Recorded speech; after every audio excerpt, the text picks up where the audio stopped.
Si je vous dis dictionnaire, vous pensez à quoi? Probablement à Larousse, au Robert, ou si vous êtes bourgeois, celui de l'Académie française.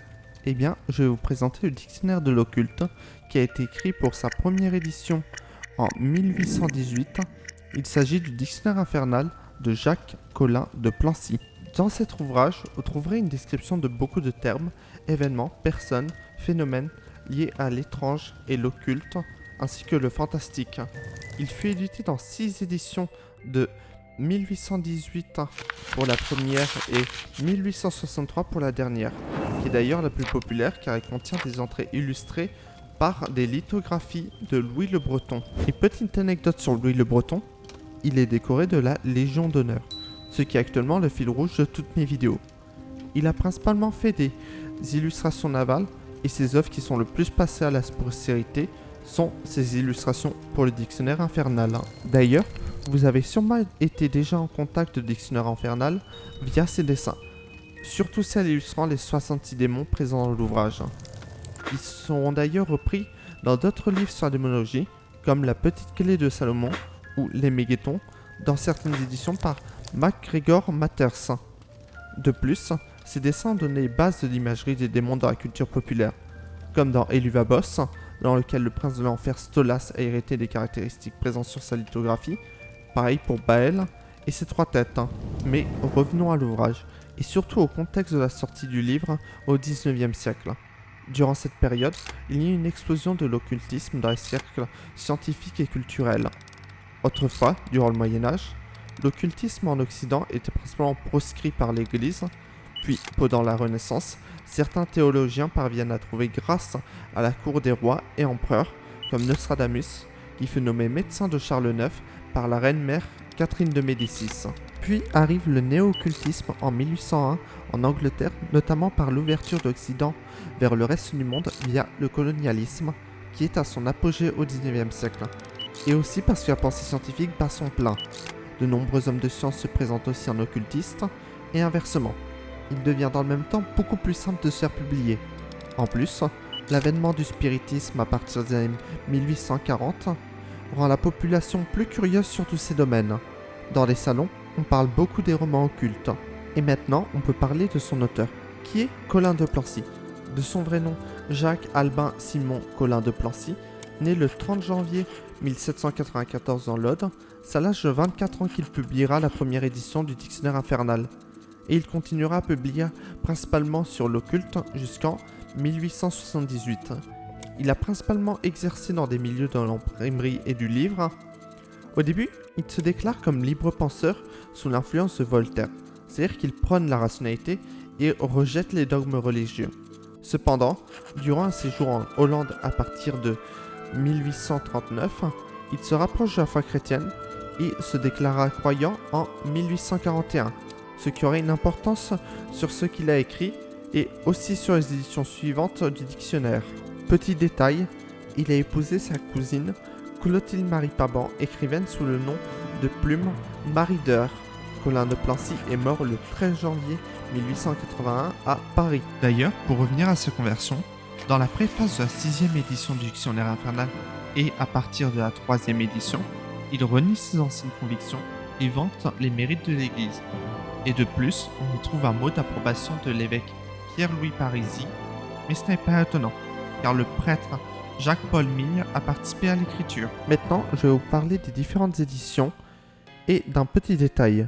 Le dictionnaire infernal est un dictionnaire ou une encyclopédie. Sur la définition, un dictionnaire est plutôt fait pour définir les mots et leur emploi dans une langue, alors que l'encyclopédie vise à synthétiser des connaissances, généralement sur un thème précis. Donc, selon la définition moderne, ce livre est une encyclopédie. Cependant, pour l'époque où le livre a été publié, la différence était plus floue. Depuis le XVIIIe siècle, de nombreuses encyclopédies sont publiées avec le terme dictionnaire, comme le Cyclopædia d'Ephraim Chambers en 1728 qui parle de science. En 1818 sort la première édition du dictionnaire infernal divisée en 2 tomes. Le premier contient 390 pages et le second 404 pages. D'ailleurs, on voit qu'il a publié cet ouvrage sous l'idéologie de libre penseur, car la préface est un pavé bien salé contre les religions et les superstitions, et toute forme de croyance. je le cite, tous les ouvrages que la superstition et les folles croyances sont inspirés, jusqu'à présent, ne sont que pour la plupart de ridicules amalgames d'extravagance, ou d'imparfaites compilations, ou de discussions froides et partielles. et je trouve que ça se voit qu'il a publié l'ouvrage à l'âge de 24 ans.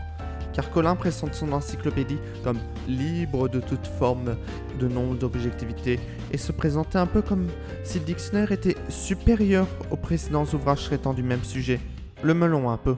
Je me suis proposé, dans cet ouvrage, d'épargner au lecteur la peine de feuilleter des milliers de volumes.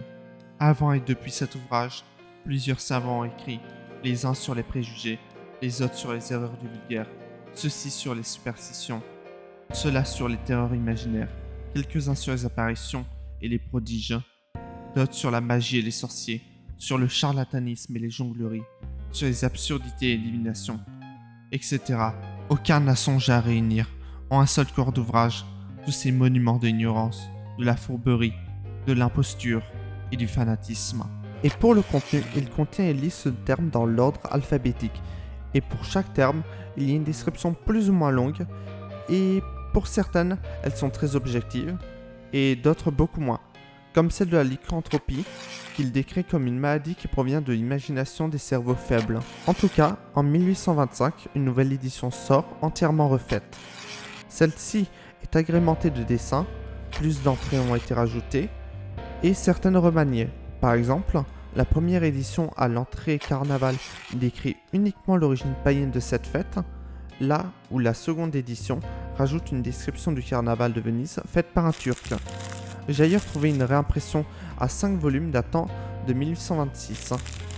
Pour les dessins ou figures qui ont été ajoutés, elles ne sont pas de Louis le Breton et ressemblent plus à des dessins scientifiques, et certaines sont toujours présentes dans la 6e édition.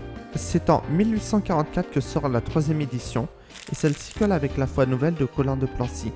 On y trouve pour la première fois l'approbation de l'Église via Denis Auguste Affresse, l'archevêque de Paris, et dans la préface, Colin de Plancy fait un mea culpa via ses anciennes convictions et éditions. En plus de ça, 250 entrées ont été ajoutées, principalement liées à la religion, et de nombreuses entrées ont été modifiées pour être mieux accordées à la foi chrétienne. Pour la 4e et 5e édition, je n'ai pas trouvé d'informations sur modification, mais je pense que comme pour les précédentes, de nouvelles entrées ont été ajoutées et d'anciennes ont été modifiées. Mais je ne les trouve pas sur internet. Et enfin, on arrive en 1863 avec la 6e édition, illustrée par Louis le Breton, avec 723 pages. Et d'ailleurs, si vous voulez acheter le livre, c'est cette édition que vous trouverez, et sous divers formats, vu que le livre est dans le service public.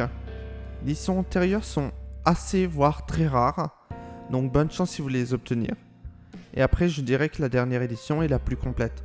Mais attention si vous vous intéressez à l'occulte, ne prenez pas comme unique source ce livre, il sert très complet, mais n'oubliez pas que cet ouvrage n'a jamais été objectif, que ce soit avant ou après la 3e édition. Et petit mot sur l'occultisme.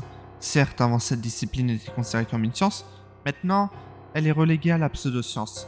Et même si l'horreur est souvent à la mode sur YouTube et par jonction ce qui touche à l'étrange, méfiez-vous des nombreux ombrages sur ce thème, car souvent, ils veulent abuser de vos propres croyances. Voilà pour l'historique de ce livre. J'espère que la vidéo vous a plu. Je vais continuer à parler d'occulte et de ce livre dans de prochaines vidéos. Alors abonnez-vous et n'hésitez pas à me suivre sur Twitch pour des streams. Sur ce, à bientôt.